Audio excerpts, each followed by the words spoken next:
Hello friends, நம்ம இன்றைக்கி எதை பற்றி பார்க்க போகிறோம்னா இலக்கிய வரப்போகிற எபிசோடில் என்ன இன்ட்ரெஸ்டிங்கான சுவாரஸ்யமான சீன் நடக்க போகிறாங்க பார்க்க போகிறோம். வாங்க வீடியோக்குள்ளே போயிடலாம். இந்த அஞ்சலி பார்த்திங்கன்னா நம்ம இலக்கிய கையில் பேசுகிறத போயிட்டு இந்த சிந்தாமணி கையில் வந்து சொல்கிறேங்க, அம்மா நான் வந்து எஸ்எஸ்கே கையில் வந்து பேசினதுக்கு நான் வந்து 2 கோடி ரூபா வந்து அவரை கேட்டேன். நம்ம வந்து பிஸ்னஸ் ஆரம்பித்து இந்த இலக்கிய முன்னாடி வந்து வாழ்ந்து காட்டணும் அப்படின்ட்டு அவரும் வந்து நான் அந்த வீட்டை விட்டு வெளியே வந்ததை வந்து தெரிஞ்சுக்கிட்டாரு. அதனால் வந்து அவர் எனக்கு வந்து சல்லி பைசா வந்து ஹெல்ப் பண்ண மாட்டேன் அப்படின்ற மாதிரி வந்து சொல்லிவிட்டு என் கையில் வந்து பிச்சை கேட்குற மாதிரி வந்து நான் வந்து 500 என் கையில் கொடுத்துட்டு இனிமேல் வந்து எனக்கு கால் பண்ணாது, நீ யாருன்னு எனக்கு வந்து தெரியாதுன்னு வந்து சொல்லிட்டு போயிட்டாரு.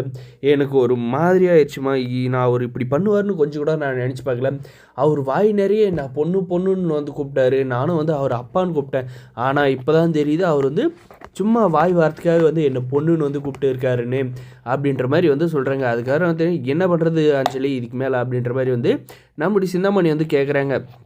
அட நீ வேறம்மா, இதுக்கு மேலே வந்து என்ன பண்ணுறதுன்னு எனக்கே வந்து தெரியல அப்படின்ற மாதிரி வந்து சொல்லிவிட்டு நான் வந்து எஸ்எஸ்கே கையில் வந்து பேசிட்டு திரும்ப வந்து வீட்டுக்கு வந்துட்டு இருக்குமா இந்த இலக்கியா வந்து என் கண்ணில் வந்து மாட்டிக்கிட்டா. அப்போ வந்து என்ன சொன்னான்னு பார்த்தீங்கன்னா, உன்னுடைய வாழ்க்கையே வந்து என்னால் தான் வந்து போயிடுச்சு அப்படின்ற மாதிரி வந்து நான் வந்து சொன்னேன். அதுக்கு வந்து அந்த இலக்கியா வந்து உன்னுடைய வாழ்க்கையை வந்து காப்பாற்ற நான் வந்து எவ்வளோ போராடிட்டு இருக்கு, நீ வந்து மேலும் மேலும் தப்பு பண்ணிகிட்டே இருக்கே, உனக்கெல்லாம் கொஞ்சம் கூட வந்து சுடுசொன்னே வராதே அப்படின்ற மாதிரி வந்து கேட்டால்.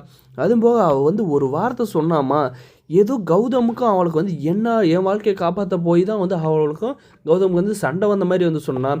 எப்படியோ ஒன்று அவள் வந்து நிம்மதியாக இல்லை, அது வந்து எனக்கு ரொம்ப சந்தோஷம் அப்படின்ற மாதிரி வந்து சொல்கிறாங்க. அதுக்கப்புறம் பார்த்தீங்கன்னா இனிமேல் வந்து நீ வந்து கார்த்தி கூட சேர்ந்து வாழனா ஒழுங்காக திறந்தனா மட்டும்தான் முடியும், இல்லைனா முடியாதுன்னு வந்து சொல்லிட்டு போனான். நான் சொல்லிட்டேன், உன்னால் தானடி நான் வந்து வீட்டை விட்டு வெளியே இருந்தேன், மரியாதை என்னை அந்த வீட்டுக்குள்ளே வந்து கொண்டு போகிற பொறுப்பு வந்து உண்டு.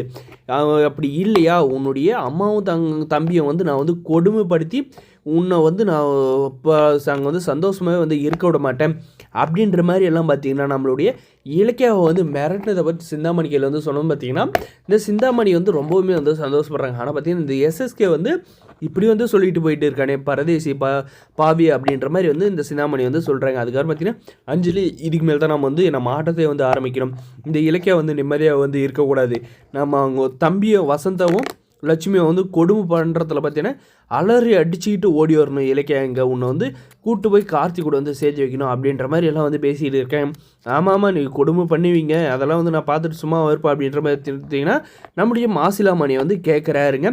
இதுக்கப்புறம் பார்த்திங்கன்னா நம்மளுடைய மாசிலாமணி வந்து உன் பொண்ணோட வாழ்க்கை அவள் தான் வந்து முடிஞ்சு போச்சு, கார்த்திக் வந்து 2வது கல்யாணம் பண்ணுறதுக்கு வந்து ஏற்பாடு பண்ணிகிட்டு இருக்காங்களாம், இனிமேல் வந்து அவளுக்கு நான் வந்து தண்டசோறு தான் வந்து போட்டு இருக்கேன் காலம் உள்ள அப்படின்ற மாதிரி வந்து சொல்லிடுறாங்க. வரப்போகிற எபிசோட் இதெல்லாம் தான் நடக்குது. இந்த வீடியோ லைக் மறக்காம சப்ஸ்கிரைப் பண்ணி தேங்க்ஸ் ஃபார் வாட்சிங் கைஸ்.